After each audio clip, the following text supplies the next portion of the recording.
나 핫쌤은 NCS를 리트러시 관점으로 봐라 이렇게 얘기합니다. 리트러시가 뭘까?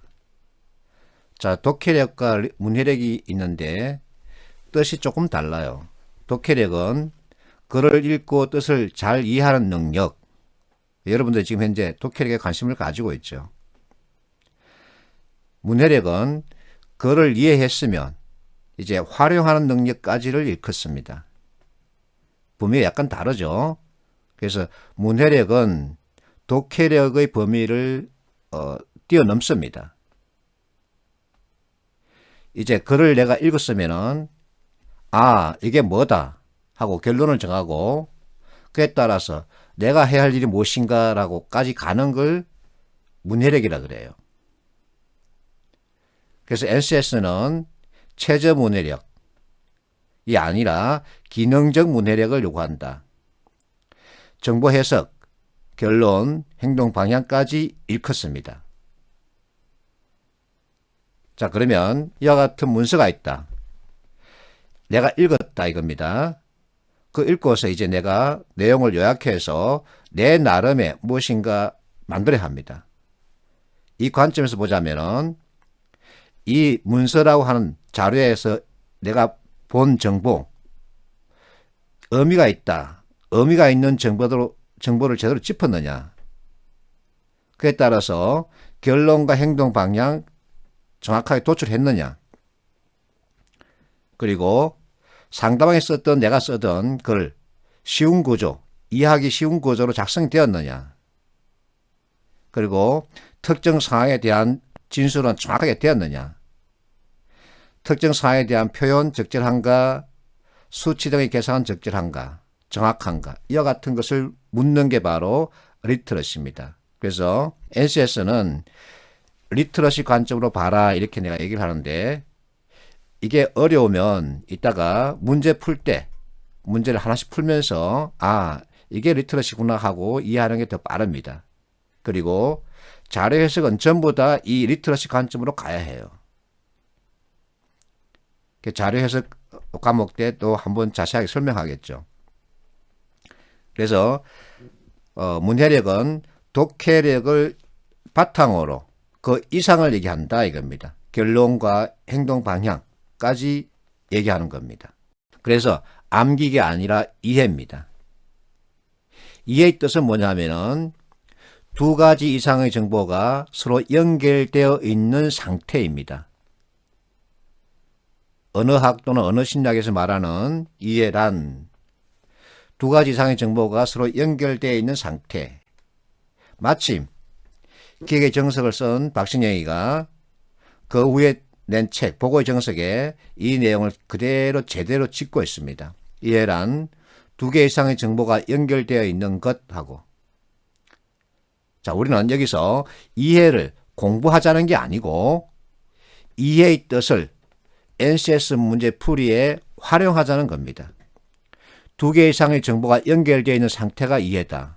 NCS는 암기가 아니라 이해다.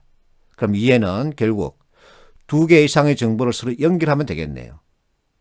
연결입니다. 연결. 그래서 이따 할 건데 키워드 찾아서 서로 연결하면 그게 답입니다. 그러면 객관적 접근이죠. 정답률도 높아갑니다.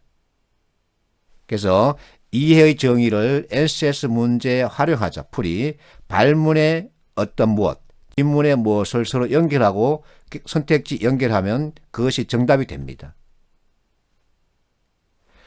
그래서 이해를 요구하는데 여러분이 잘 알고 있는 공부의 신 강성태마저도 신문에 지면을 사서는 광고를 냈습니다. 5단통 광고를 내기에는 돈이 좀 많이 들어요. 그렇게 많은 돈을 들여서 암기하지 말고 이해하자라고 얘기하고 있습니다. 맞습니다. 앞에서 얘기했듯이 NCS는 지식 활용형 거의 안 나옵니다. 상황에 대해서 이해하고 그에 대한 대응을 묻습니다. 그래서 이 정치 기사를 보자는 게 아니라 이해 광고를 보자는 거죠. 이해하는 방향으로 여러분들이 학습을 해주는 게 가장 좋습니다. 자, 정보 독해법인데 이제 독해와 리트러시에 대해서 구체적으로 하나씩 접근해 들어가는 겁니다. 나의 책과 강의는 모두 이수그룹이라고 하는 중견그룹의 자기소개서 작성 항목을 바탕으로 합니다. 상대방의 의사를 체계적으로 조직화하여 파악한 경험이 있니 묻고 있습니다. 정말 좋은 작성 항목입니다.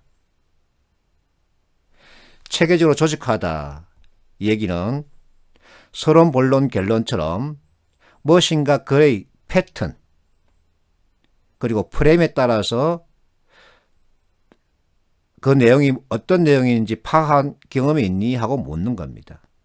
그래서 우측에 내가 좀 잔소리를 만들어 놨죠. 신문이나 책에 게재되거나 인용되는 글은 특정 규칙에 따르지 않고 만들어진 것이 아니다. 즉 서론, 본론, 결론처럼 무엇인가 틀에 따라서 작성된 글입니다. 서론, 본론, 결론 하나의 패턴이죠. 자, 여러분들이 풀고 있는 NCS 문제 지문을 생각해 보세요.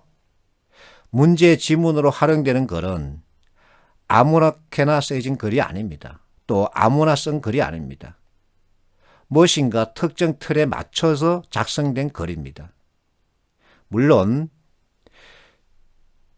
그 틀에 어긋난 것도 있습니다. 특수한 경우죠. 문단 배열이라든지 문법에 대한 얘기라든지 의의에 대한 얘기, 이와 같은 것들은 고의로 일부러 헝클어 넣죠. 그와 같은 목적이 아니라면 대개 특정 틀에 따라서 작성된 글을 지문으로 활용합니다.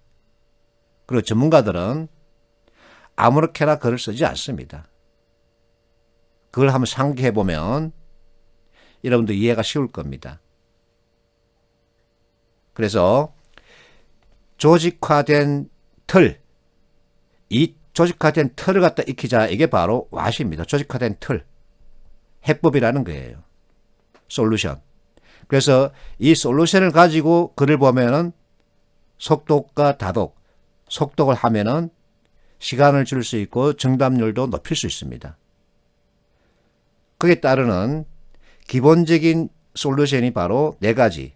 하늘, 비, 우산, 프레임, 맥락적 해석, 논리적 사고, 상황 판단력, 그리고 글 작성 기본 틀, 이 네 가지인데, 맥락적 해석과 논리적 사고에 대해서는 여러분들이 많이 공부를 해왔습니다. 물론 이따 갈 겁니다. 자, 우선 하늘, 비, 우산, 프레임, 생소하죠. 자, 맥킨지가 만드는 것인데 정보 해석과 결론 도출의 기본 틀입니다. 이게 앞에서 문해력은 해석을 바탕으로 결론을 도출하고 행동 방향을 짚는 겁니다. 하늘, 비, 우산, 프레임 그대로 연결되죠. 자, 글 작성 기본 틀은 앞서 얘기했듯이 전문가들은 아무렇게나 글을 쓰지 않습니다. 무엇인가 자기네가 주로 사용하는 틀을 활용합니다. 그 주로 사용하는 틀, 크게 네 가지. 이항대립, 사부구성, 포맷, 꼬리물기. 이것을 네 개를 이해해버리면 이제 독해력은 자동 완성되는 거죠. 왜? 지문에 활용되는 글은 아무나 또는 아무렇게나 쓰여진 글이 아니다. 대개 전문가들이 무엇인가 틀에 맞춰서 작성한 글이다. 그러면 글을 보자마자 아, 이것은 이항대립이네, 사부구성이네, 포맷틀이네, 꼬리물기로 만들었네, 작성됐네. 그러면 답은 툭 튀어나오는 거죠.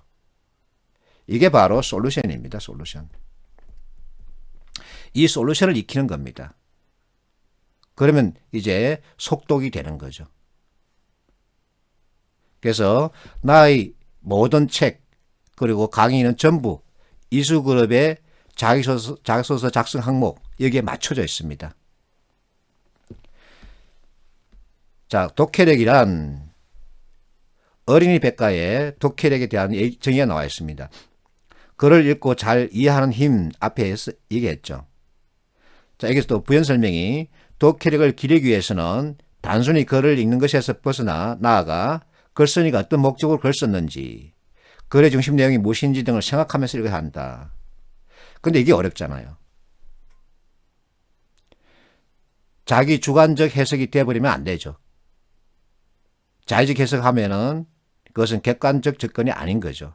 그래서 객관적 접근을 하기 위해서 이항대립 사부구성 포맷 꼬리물기를 들이대는 겁니다. 자, 속독에 대한 얘기. 고등학생을 위한 국어 용어 사전은 속독에 대해서 이렇게 설명하고 있습니다. 누구나 알듯이 제한된 시간 안에 빠른 속도로 정보를 파악하는 것이다. 맞다. 그렇다. 그러나 다만 소독 역시 어디까지나 읽기 한 방법, 하우라는 얘기예요. 솔루션이 아닙니다. 그래서 정독이 필요하다. 그런 상황에서 과도한 속독을 하는 것은 글의 중요한 정보를 놓칠 수 있다.